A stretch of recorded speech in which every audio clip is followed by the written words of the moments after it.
мен мынау bir жерден сүйлөшүп отуруп, мындай ысырап кылбаш керек, теге бул десем, бирөө айтты, ажы кантип сойбойсуң, мына биз 6 жылкы сойдук, ошол эти да жетпей калды деди. Анан кантип этиңер жетпей калды? Ким жеди силердин этиңерди? Ошо 6 жылкыңар ким жеди десем, 10 кудадан 300 киши келди.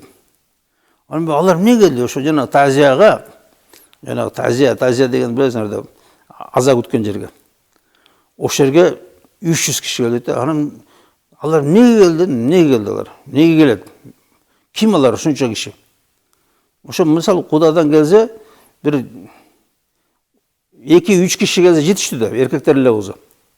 Ассаламу алейкум, мага сөз бер деген туугандарым менен катышпайсың деп мен сөз берип алгам.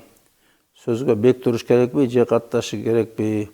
Ооз берип алган үчүн тооба кылышым керекпи? Сөз берип алган үчүн. Урматтуу, биз мындай да кээ бир сөздөрдү чында байкабай айтып алышы мүмкүн. Кээ бирде аткарылбай калышы мүмкүн. Анан ошон үчүн эле жанагындай туугандычты үзүп жибериш, ошон үчүн эле жек көрүп калыш, анда чында алда тура эмес да.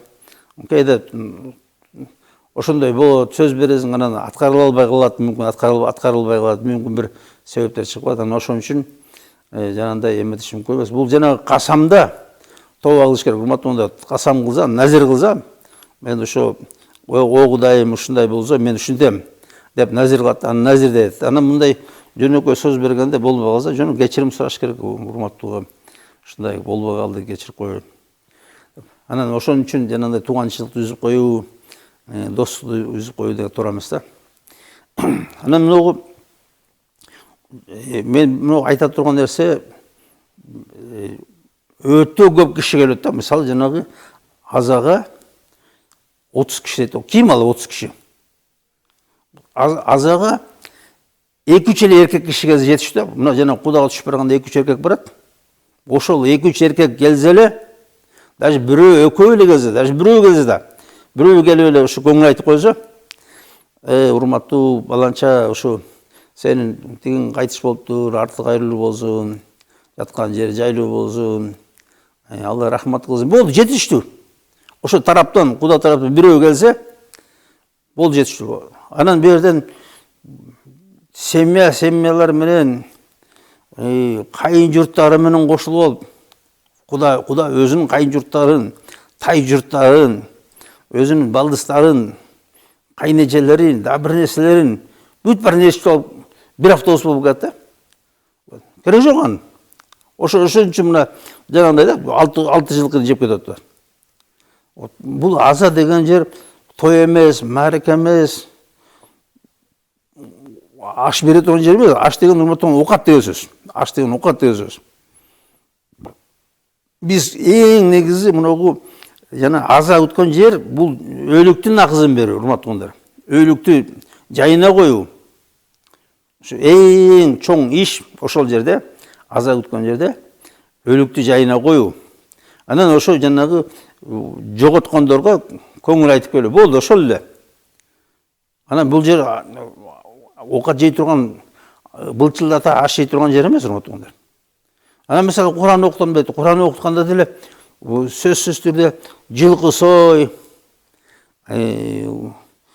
жанагындай семиз мал сой деген жок, урматтуугандар. Жылкы жана семиз малды, жакшы малды курбан айтта союш керек, урматтуугандар.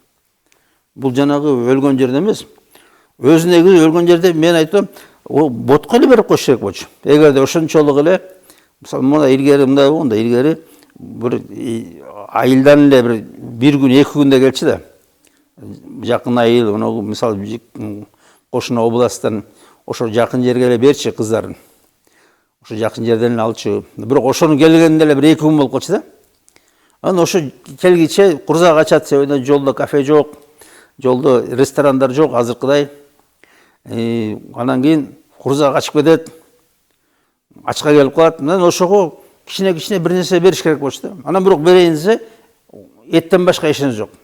Нан болгон эмес, эч нерсе болгон эмес да. Эме жемиште болсо жок болгон, ошо Кыргызда жемиш болгон эмес. Жемиш жанагындай картошка, бартошка эч нерсе жок. Анан ошо атынан, жылкысынан башка нерсе жок, малдан башка. Ошо мал союучу да. Анан бирок ушу салт өзгөрүп, анан кийин мал союшту парыз кылып эметип отур да. Эч кандай урмат болгондо ботко берсеңер деле жетме, каша эле, эгерде ошондо ачып кетсе. Азыр болсо мына жолдун баары ресторан, кафе,